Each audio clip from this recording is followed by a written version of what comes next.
Alright, so how are you guys? And welcome back to our channel. Just in case you hear a squeaking sound, that is my dog outside. He's afraid of the rain and it's currently raining here in the Philippines. Please don't mind me using my teleprompter because I have a lot of things to share with you in this video. So let's get into it. So I've been an Android user for the majority of my life until I finally switched to the iPhone with the iPhone 13 Pro Max 3 years ago. Since then, I've been an Apple user, not a fanboy, but someone who appreciates most, if not all, Apple has to offer. At first, I just wanted to try the iPhone, but it didn't take me long enough to get an Apple Watch, an AirPods Pro, an iPad, and a MacBook Pro. So yeah, getting caught up with the Apple ecosystem is definitely real. Now in this video, I just want to share with you 5 reasons why I cannot go back to Android, at least for now, and of course, a few things that I miss from the other side. With that said, let's get into it. For context of this video, I'm currently using an iPhone 16 Pro Max, a MacBook 14 Pro M1 Pro, and an Apple Watch Series 7, all of which I got from Beyond the Box Philippines. I also had an iPad Pro 11-inch before, but I had to let it go. Now, the first reason why I cannot go back to Android is probably the top reason why most iPhone users are stuck with Apple, and that is of course the Apple ecosystem. Especially if you're like me, who already has a bunch of Apple devices. I cannot say I regret it because my experience with pretty much all my Apple devices is absolutely amazing, except maybe for the Apple Watch. I feel like I haven't really maximized its use case for my lifestyle, considering how expensive it is compared to Android smartwatches. Now, Apple has done an amazing job tying everything together, both in terms of hardware and software. Everything feels smooth, reliable, and intuitive. My favorite of course is Apple AirDrop and Handoff, and I don't even use some of the native apps that take advantage of it, like Mail and Safari. But I still appreciate it for things like quick transferring of photos and files from my iPhone to my MacBook. The issue with file transfer between Apple devices is definitely a thing of the past. I also like the universal clipboard feature that allows me to copy text on my MacBook and paste them on my iPhone and vice versa. I find it really useful for content creation for composing captions and descriptions between my devices. Not to mention, we also have iCloud, which is another way to organize files between devices, but more on that later. I also like the fact that I can start listening to music or watching videos on my iPhone and continue doing it on my MacBook without skipping a bit. I also like that I can change focus modes on one device and it will automatically sync across all my devices. This is clutch for putting everything in silent mode. There is also a feature called Universal Control, which allows you to use a single keyboard and mouse between your MacBook and iPad. I already sold my iPad as I mentioned, but I remember using it when I was using my iPad as a secondary display for my MacBook. Oh yeah, you can also use an iPhone as a webcam and microphone for the MacBook via the camera continuity feature. I use my MacBook in a clamshell orientation now, so I use my iPhone instead for video calls. Did I mention that you can also unlock your MacBook using Apple Watch? Yeah, it's pretty awesome. I won't say these are absolute necessities and that I cannot live without these features, but it's definitely nice to have and make my life a lot more easier. Now, the second reason why I cannot go back to Android is somehow related to the first one, which is third-party app integration with the Apple Watch and also app and services subscriptions. The latter is pretty straightforward. It doesn't make sense to switch to Android if you currently have a bunch of ongoing subscriptions with apps and services tailored for your Apple devices, especially those that are not cross-platform compatible.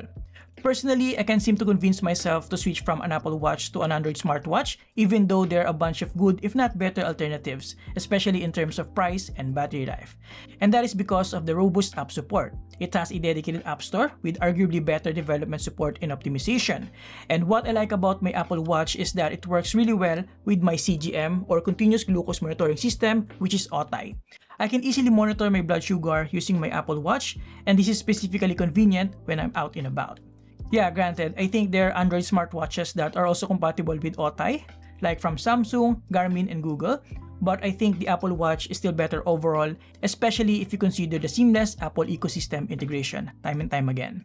Now, you might argue with this, but the third reason why I cannot go back to Android is the iCloud. I mean, yeah, I'm paying 600 Philippine pesos monthly for a 2TB storage that I otherwise could have gotten for free with expandable storage on some Android phones, right?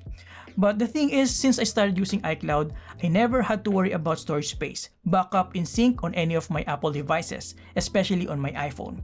I can simply take as many photos and videos as I want and not have to worry about them being backed up or synced in case my phone gets lost or stolen. Not to mention the super seamless migration process every time I upgrade my iPhone. Yeah, granted, there are also a lot of cloud services for Android, but again, the seamless ecosystem integration on Apple devices, in my opinion, currently unmatched. What I'm paying here is not just for the storage alone, but the overall convenience. Alright, so the fourth reason why I cannot go back to Android is the smooth, reliable, and consistent operating system. The iOS and macOS are one of the best operating systems I've ever experienced on a mobile device, not unless we talk about gaming. Now, the iPadOS is something that I think needs to be improved, as I feel like it's limiting the full potential of the powerful hardware inside the iPads. But yeah, reliability, performance, and security-wise, the Apple operating systems are definitely better, at least in my honest opinion.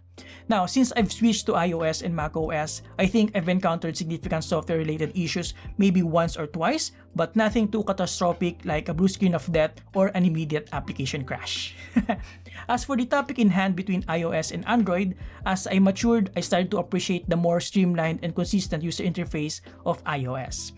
I thought when I switched to iOS that I was going to complain about customization and stuff, but to be honest, I never did, and just slowly soaked in the smoothness, reliability, and consistency of iOS.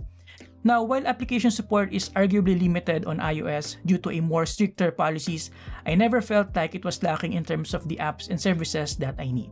And I even started to appreciate the fact that I no longer have to worry about security and software updates, since we essentially have at least 5 years with iOS compared to varying duration depending on the Android phone manufacturer. That is something that we often take for granted until we really think about it, like now.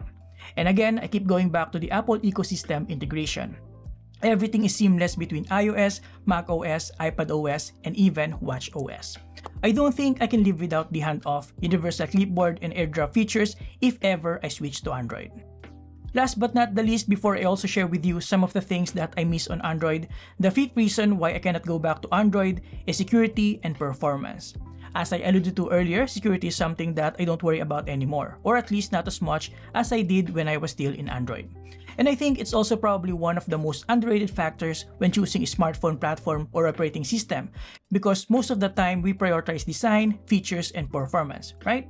But yeah, at the end of the day, this will still boil down to each individual's awareness, discipline, and proactiveness to put themselves in the position to keep their digital footprint safe.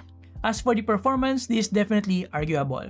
While some Android phones offer comparable if not better specifications and performance at a fraction of the cost, it's not the absolute measurement when it comes to the overall user experience. Do you agree? Let me know in the comments.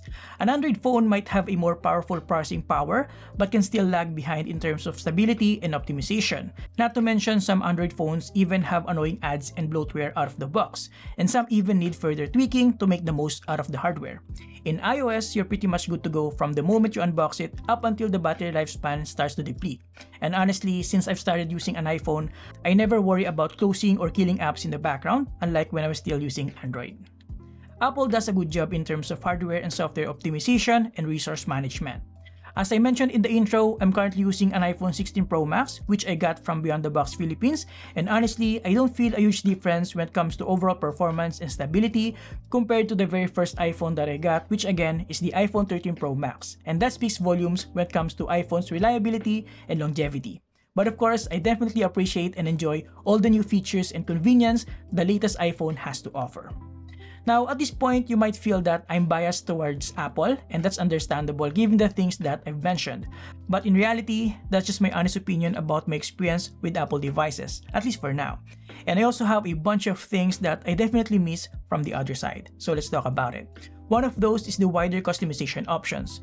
I know I mentioned that I'm already happy with the customization in iOS, but looking back, I can't help but appreciate the freedom you get by being able to install third-party launchers, icon packs, and even custom ROMs. It makes the experience a lot more fun and exciting. Now, another thing that I miss with Android is the fact that you can get a highly capable smartphone with flagship-level specifications at half the price. If pound-for-pound performance value is your top priority, Android is still the way to go. And though I really like iCloud, expandable storage is still very convenient, and we cannot deny that fact. And not all people can afford monthly subscriptions piling up, right? Including me actually. I also like the fact that Android in most cases is still ahead in terms of new technology adaptations because of how open it is for development both in terms of hardware and software, and the fact that Android still has a larger resource for accessories, especially when it comes to wearables, not to mention variety in different price points. And lastly, I do have a couple of Android phones in mind that I find better in terms of mobile photography that almost made me consider switching back, like the Vivo X200 Pro and the Samsung S25 Ultra. However, those are still not enough reasons for me to consider going back to Android as my primary daily driver anytime soon. I'm looking forward though to the Nothing Phone 3 because I've been waiting for them to release a new flagship phone for God knows how long, so yeah, we'll see. With all that being said, thanks to you guys, I'm still able to enjoy and stay updated about Android with all the capable Android phones that I'm able to review every now and then. Like I said, my personal favorite is the Vivo X200 because of its amazing camera and image processing, so yeah. By the way, I just want to say a huge shout out to Beyond the Box Philippines. I've been getting my Apple devices from them ever since I got the iPhone 13 Pro Max and I never had any problems with all my devices from them. For those who are not familiar, Beyond the Box is an Apple premium reseller and Apple authorized service provider here in the Philippines. They are not paying me to make this video and I just want to share my gratitude to them and to all of you who keep on watching my videos. So thank you. And there you have it guys, thank you for watching. If your interest was piqued and started to consider switching to an iPhone, make sure to check Beyond the Box official website, link below. Now if you're looking for a decent smartwatch for your fitness journey, make sure to watch my video about the Huawei Fit 4 by clicking this. Thank you for watching, subscribe if you appreciate this video, and see you next time. Have a great day guys, you're awesome. By the way, I just want to add that I want to go back to general tech and not limit my channel to just content creation and camera gears and smartphones because to be honest, I kind of miss doing reviews and content about pretty much anything about tech. So if you're into that, please consider subscribing and see you on the next video. Have a great day guys! Ngayon lang ulit ako nag-on cam and it's kind of refreshing, so yeah.